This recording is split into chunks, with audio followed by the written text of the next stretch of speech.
Welcome again to another edition of Bronco Sports Weekly. I'm Sean Fagan. A little later on the show, we will be talking with men's soccer player Shane Lyons. But before we get to that, let's talk about some of the results from last week. Volleyball had a perfect weekend at home, defeating both Akron and Buffalo at University Arena to move into a tie for first place in the MAC West Division. Sophomore Rochelle Rainey had a career-high 20 kills in the win over the Zips, and two players, Tara Norris and Ali Gosen, recorded double-doubles in the victory. The Broncos would go on to sweep Buffalo on Saturday, with junior Lena Oliver recording a match-high 21 digs. Well, men's soccer took a break from conference play last week, traveling to Cincinnati to take on the Bearcats, and WMU left Southwest Ohio very happy after a 2-1 double overtime victory. Oliver Mayer scored just 2 minutes into the game to give the Broncos a 1-0 lead, and Shane Lyons drilled a penalty kick into the lower left-hand corner in the second overtime to clinch the win for the Broncos. Again, we'll be talking with Shane a little bit later on the show.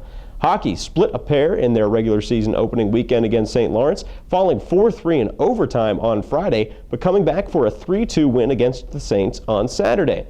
Mike Seachy had assists on Dan DeKaiser's goal that tied the game in the third period on Saturday, as well as Garrett Haar's game-winning power play goal. Haar leads the Broncos with 2 goals over the opening weekend. Football went on the road and pushed Ball State to overtime on Saturday, but the Broncos fell just short in losing 30-24 to the Cardinals.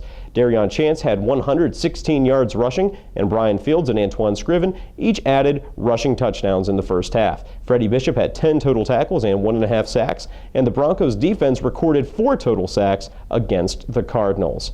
Men's tennis competed at the Tennessee Fall Invitational, with the doubles pairing of Stephen Payne and Jim Beckwith winning the volunteer doubles draw with a 3-0 record on the weekend. Beckwith and Payne defeated William Distrodick and Pavlos Grigorievs of UT Chattanooga for the title. The win capped what was a 5-2 overall weekend for Beckwith. Women's tennis competed at the Northwest Wildcat Invite this weekend, with sophomore Caroline Alec recording a 2-2 record in singles play with wins over Wisconsin's Pernilla Wallstrom and Northern Iowa's Chelsea Moore. Jill Pastunik went 2-1 in doubles play over the weekend, teaming with Nini Sujeshvili to defeat a pairing from Oklahoma on Friday, and teaming with Alec to defeat a pair from DePaul on Saturday. That's all for the results from this past week. Let's take a look at some of the highlights. Bronco hockey opening the 2012-13 season at Lawson Ice Arena against St. Lawrence. In the first period, Dave Killip going to slide one past the goalkeeper to tie the score at 1-1. The Broncos would trail 3-1 in the third period. Brett Beebe going to make some magic, slides it past the keeper to cut that lead to 1. With time winding down, though, the Broncos with the extra attacker on the ice, Garrett Haar fires the slapper from the point. He would send the game into overtime. St. Lawrence would take the win, though, 4-3. The Broncos would look for revenge on Saturday night against St. Lawrence. Nolan Laporte would put them on the board first with a goal that made it 1-0 in the first period. The Broncos would trail 2-1 into the third, but Danny DeKaiser with the even strength goal coming in from the circle, tying the game at 2 goals apiece, and Garrett Haar. Both goals on the weekend were huge. This one, the eventual game winner, the Broncos defeat St. Lawrence 3-2. Western Michigan volleyball returning after a 3-match road swing, taking on the Akron Zips on Friday night. The Broncos would look to get back to their winning ways, and boy did they ever. Rochelle Rainey, the sophomore, with 20 kills out of the middle. That is her new career high, shattering the old mark of 13 set against Ball State a few weeks ago. Stephanie Yancey was a spark plug for the Broncos, getting the big block there, and Yancey's offensive game has been developing nicely. Going up on the slide, throwing that one down cross court, the Broncos would defeat the Zips 3-1.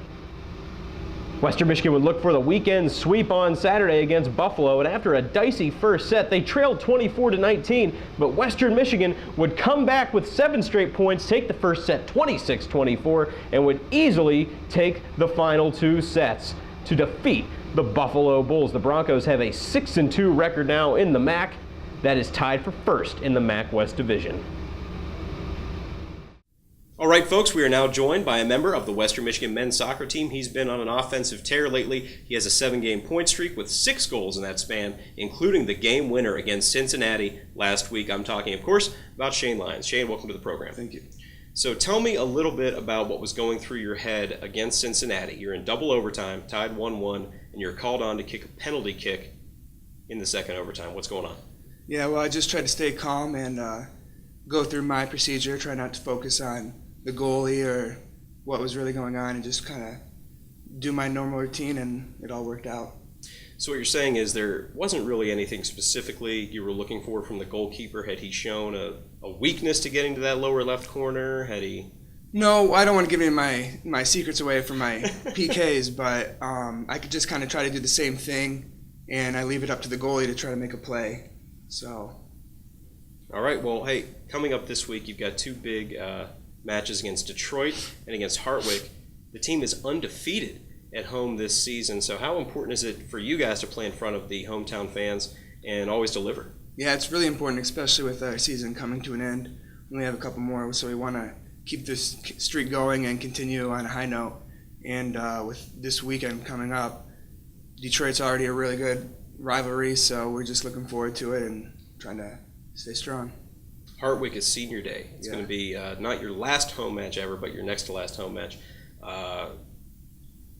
4 years here at Western Michigan, how does it feel for it to be coming to an end so soon? Yeah, I mean, it sounds cliche, but it went by extremely fast. But I'm just trying to make the most of this last half of the season and try to make it last as long as we can. Now, you've been on a great scoring streak lately. You have points in 7 straight games. You have goals in 6 of those games, as we said, including that game winner. What does it feel like on the pitch right now, knowing that you're on fire? Do you feel different, more confident, or what's going on? Well, it feels good to be back because I had a injury leaving me out of the last half of the season last year, so it just feels good to be back. And I do feel strong, but I have to thank my teammates for all the success that I've had because I don't get the ball unless they give it to me, so I just thank them for it. Are you doing anything differently this year? Maybe coming back from the injury, you're maybe a little more focused, a little more disciplined, etc.? Yeah, well, I have to thank the trainers a lot because they did a really good job of sometimes making me go into the weight room, but getting me back to shape and just really helping me stay focused and finish this year out right. All right. Well, hey, good luck this weekend against Detroit and Hartwick, and congratulations on a great career here at Western Michigan. Hopefully it's not over yet. Hopefully not. All right. Thank you. Yep. All right, folks, let's take a look at some of the things we want to watch for this weekend. Women's golf will be at the Longaberger Golf Club in Nashport, Ohio for the preview, which gives the teams in the Mid-American Conference a chance to go head-to-head against one another on the course that will host the 2013 MAC Championships. The 36-hole tournament will also include other teams from the region. The Broncos will use the lineup they used at the Cardinal Classic at Ball State a few weeks ago when they produced their best finish of the season. Women's soccer will go on the road for a pair of road matches, taking on Akron and Buffalo. Let's redo that one. Yeah, sorry. On the road for a pair of road matches. Okay, so. All right, folks, let's take a look at some of the things we'll be watching for this weekend. Women's golf will be at the Longaberger Golf Club in Nashport, Ohio for the preview, which gives the teams in the MAC a chance to go head-to-head against one another on the course that will host the 2013 Conference Championship. The 36-hole tournament will also include other teams from the region. The Broncos will use the lineup they used at the Cardinal Classic at Ball State a few weeks ago when they produced their best finish of the season. Well, women's soccer will go on the road for a pair of conference matches, taking on Akron and Buffalo. The Broncos lost out on a contest this past Sunday when rain washed away their home match against Ohio. You may have remembered it rained just a little bit on Sunday. They'll look to get back in action on the road.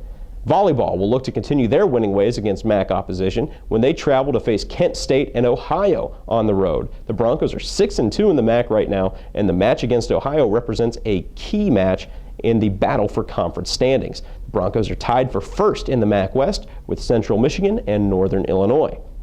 Football will look to wrap up a MAC win on the road when they travel to take on an improved Kent State Golden Flashes team on Saturday. The Broncos hope to rebound from Saturday's overtime loss to Ball State, kickoff scheduled for 3:30.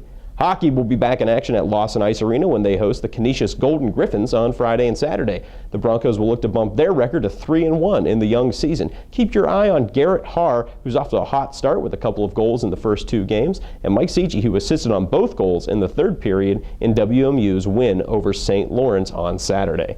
And finally, men's soccer has a pair of home matches this weekend. They'll take on Detroit on Wednesday afternoon at 4 p.m. and will honor their seniors on Sunday when they face Hartwick at home in the penultimate home match of the season.